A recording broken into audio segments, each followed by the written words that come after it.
Welcome to ಸಿರ್ಪು Kavitha vlogs. ಎಲ್ಲರಿಗೂ ದೀಪಾವಳಿ ಹಬ್ಬದ ಶುಭಾಶಯಗಳು. ಮಗನಿಗೋಸ್ಕರ ಈ ಪಟಾಕಿನೆಲ್ಲ ಪರ್ಚೇಸ್ ಮಾಡೋಕ್ಕೆ ಹಿಂದಿನ ದಿವಸನೇ ನಾವೊಂದು ಶಾಪ್ಗೆ ಹೋಗಿದ್ವಿ. ಅಲ್ಲಿನ ಲೈನ್ ನೋಡಿ ನಮಗೆ ಫುಲ್ ಆಶ್ಚರ್ಯ ಆಯಿತು. ಆ್ಯಂಡ್ ಇಲ್ಲಿ ನಾವು ತೊಗೊಳ್ಳೋಷ್ಟೊತ್ತಿಗೆ 2 hours ಆಯಿತು. But it is worth of it. ಯಾಕೆಂದರೆ ನಮಗೆ ಈ ಥರ ಒಂದು ಪ್ಯಾಕ್ ಸಿಕ್ತು ಕಿಡ್ಸ್ಗೆ ಅಂತ ಮಾತ್ರನೇ. ಇದನ್ನೆಲ್ಲ ನೋಡಿ ಮಗ ಅಂತೂ ತುಂಬ ಖುಷಿಯಾದ, ವಿಚ್ ಈಸ್ ವೆರಿ ಇಂಪಾರ್ಟೆಂಟ್.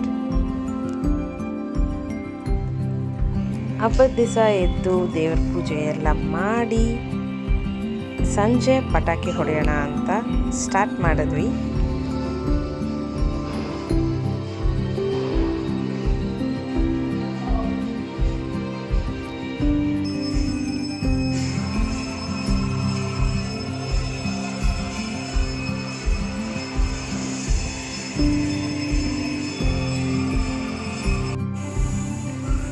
ಪೂಜೆ ಎಲ್ಲ ಆದಮೇಲೆ ಮಗನೇ ಆ ಬಾಕ್ಸ್ನ ಓಪನ್ ಮಾಡ್ದ. ಸೊ ಇದರಲ್ಲಿ ಕಿಡ್ಸ್ಗೆ ಅಂತ ಮಾಡಿರೋದ್ರಿಂದ ಇದರಲ್ಲಿ ಬರೀ ಸುಸುರು ಬತ್ತಿ, ಫ್ಲವರ್ ಪಾಟ್, ಭೂಚಕ್ರ ಆ್ಯಂಡ್ ಕೆಲವೊಂದು ಕಾರ್ಟೂನ್ ಥರ ಇರೋವಂತಹ ಪಟಾಕಿಗಳು ಮಾತ್ರ ಇದ್ದು, ತುಂಬ ದೊಡ್ಡದಾಗಿರೋವಂಥ ಆಟಮ್ ಬಾಂಬ್ಸು, ಲಕ್ಷ್ಮಿ ಪಟಾಕಿ, ದೊಡ್ಡ ಪಟಾಕಿ ಯಾವುದೂ ಇರೋದಿಲ್ಲ ಇದರಲ್ಲಿ. ನನ್ನ ಮಗ 6 years ಆಗಿರೋದ್ರಿಂದ ಇದು ಅವನಿಗೆ ಪರ್ಫೆಕ್ಟ್ ಅಂತ ಅನ್ನಿಸ್ತು. ಇದರ ಜೊತೆಗೆ ಒಂದು ದೊಡ್ಡದಾದಂತಹ ಫ್ಲವರ್ ಪಾಟ್ನ ಕೂಡ ನಾವು ತಗೊಂಡ್ವಿ. ನಾರ್ಮಲ್ ಆಗಿರೋದು ಒಂದು 10 seconds ಅಷ್ಟು ಬರ್ಬೋದು, ಬಟ್ ಇದು ತುಂಬ ದೊಡ್ಡ ಸೈಜ್ ಅಂತೂ ಆಲ್ಮೋಸ್ಟ್ ಒಂದು 20 seconds 25 seconds ಅಷ್ಟಾದ್ರೂ ಇದು ಬರುತ್ತೆ. ಇಷ್ಟೆಲ್ಲ ಪಟಾಕಿ ಎಲ್ಲ ತಂದ್ರೂ ನನ್ನ ಮಗನಿಗೆ ಫೈನಲಿ ಇಷ್ಟ ಆಗಿದ್ದು ಈ ಚಿಕ್ಕದಾದಂತಹ ಟ್ಯಾಬ್ಲೆಟ್ ಥರ ಬರುತ್ತೆ, ಸ್ಮಾಲ್ ಬ್ಲ್ಯಾಕ್ ಒಂದು ಸ್ನೇಕ್ ಥರ ಬರುತ್ತೆ. ಸೊ ಅವನಿಗೆ ಇದೇ ತುಂಬ ಇಷ್ಟ ಆಗಿದ್ದು ಎಲ್ಲದಕ್ಕಿಂತ. ಆ್ಯಂಡ್ ಇದು ಒಂದು ಲೈನ್ ಥರ ಇರೋದು. ಸೊ ಇವೆರಡನ್ನೇ ಅವನು ತುಂಬ ಇಷ್ಟಪಟ್ಟಿದ್ದು. ಯಾಕೆ ಅಂದರೆ ಬೇರೆ ಸುಸುರು ಬತ್ತಿಲೆಲ್ಲ ಅದು ಕೈ ಮೇಲೆ ಸಿಡಿಯುತ್ತೆ ಅನ್ನೋ ಭಯ ಇತ್ತು. ಸೊ ಮಿಕ್ಕಿದೆಲ್ಲನೂ ಆಬ್ವಿಯಸ್ಲಿ ನಾನು ನನ್ನ ಹಸ್ಬೆಂಡೇ ಅದನ್ನೆಲ್ಲನೂ ಹೊಡೆದ್ವಿ. ಸೊ ಇಲ್ಲಿದೆ ದೊಡ್ಡ ಸೈಜಿನ ಫ್ಲವರ್ ಪಾಟ್.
ಸೊ ಇದಾಗಿತ್ತು ನಮ್ಮ ಮನೆಯ ದೀಪಾವಳಿ ಹಬ್ಬದ ಆಚರಣೆ. Thanks for watching.